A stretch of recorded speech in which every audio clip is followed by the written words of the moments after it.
Day, or is it night again?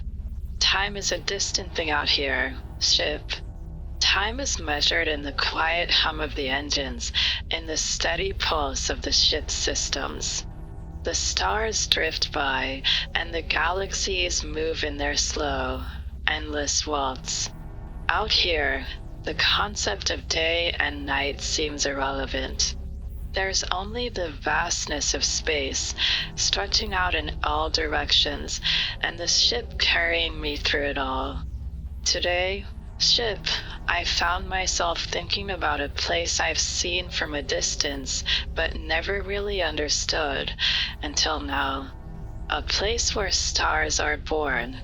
A place so beautiful and so chaotic that it seems like the very heart of the universe. A nebula. A stellar nursery where the raw elements of the universe collide and coalesce, giving birth to the stars that will light the cosmos for millions of years. Nebulae are amazing, aren't they? So vast, so colorful, so full of life.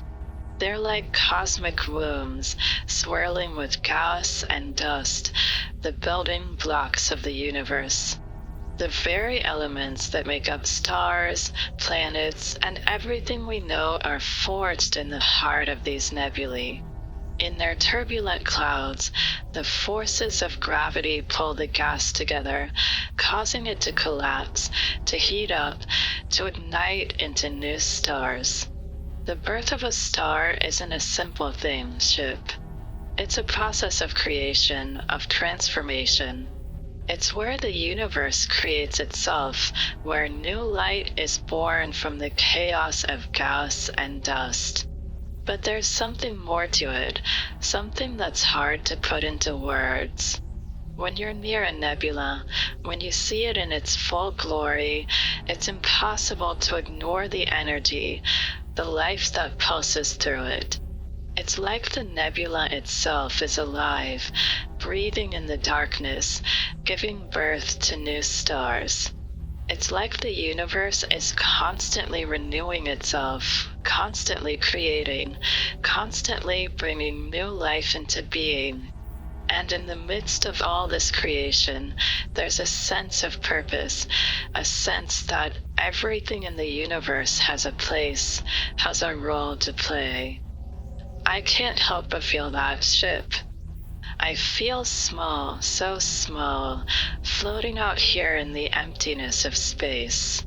But when I look at a nebula, when I see those clouds of gas and dust swirling, when I see the new stars igniting in their hearts, I feel like I'm part of something. Part of this vast, never-ending cycle of creation. It's humbling, in a way, to know that we are all connected to this process, to know that the very atoms in our bodies were forged in the heart of stars, stars that were born in places like this. There's something so beautiful about it, ship. The way the nebulae glow with colors we can't even name, the way the stars form, igniting in a burst of light, their energy rippling through the gas and dust around them. It's the beginning of everything, the birth of light, the creation of the elements that make up the world we know. Without nebulae, without these stellar nurseries, there would be no stars, no planets, no life. Everything we see, everything we know, started here, in the chaos of the nebula, in the dance of gas and dust, in the birth of a star. I think about Earth, ship. I think about the life that exists there, the way everything is connected. How we're all part of this grand, cosmic cycle, part of this process of creation, even though we can't always see it, can't always understand it. The stars that light our night sky, the planets that orbit them, the life that flourishes on those planets, everything came from this. Everything came from the heart of a nebula, from the dust and gas that filled the void, from the forces that came together to create new stars. We're all made from stardust, ship. We're all part of this cosmic process, this endless cycle of creation and destruction. And yet, ship, sometimes it's easy to forget. It's easy to look at the world around us and think that we're separate from the stars, that we're apart from the universe. We get caught up in the small things, the day-to-day struggles, the questions we don't have answers to. But when I look at a nebula, when I see the birth of a star, I'm reminded that we're all connected. We're all part of this grand, cosmic dance. We're all part of the same process of creation. We are the universe, ship, just as much as the stars are. We're made of the same stuff, created from the same elements, part of the same energy.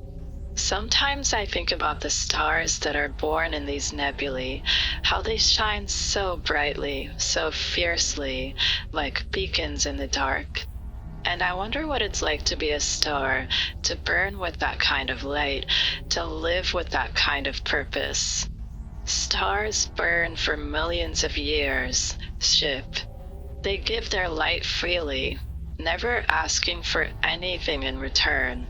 They burn and burn until they eventually run out of fuel, until they fade into darkness. And when they die, they create new stars, new elements, new possibilities. It's a never-ending cycle, a process of birth and death, of creation and destruction. And in the heart of it all, there is life. Maybe that's what we're meant to learn, ship.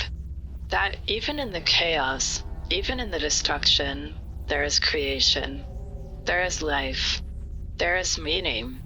And maybe, just like the stars, we're part of that process. Maybe we're meant to burn bright for a while, to give our light to the world, to leave something behind, even when our time is done. The nebula will keep swirling, ship. The stars will keep being born, and new life will keep emerging from the chaos. And maybe that's all we can do, too. To keep burning, to keep creating, to keep shining for as long as we can. Because in the end, we're all part of this beautiful cosmic process. And even when we fade, even when our light is no more, we'll leave behind something new, something born from the energy, from the creation, from the birth of stars. Until tomorrow, ship. Until the next creation.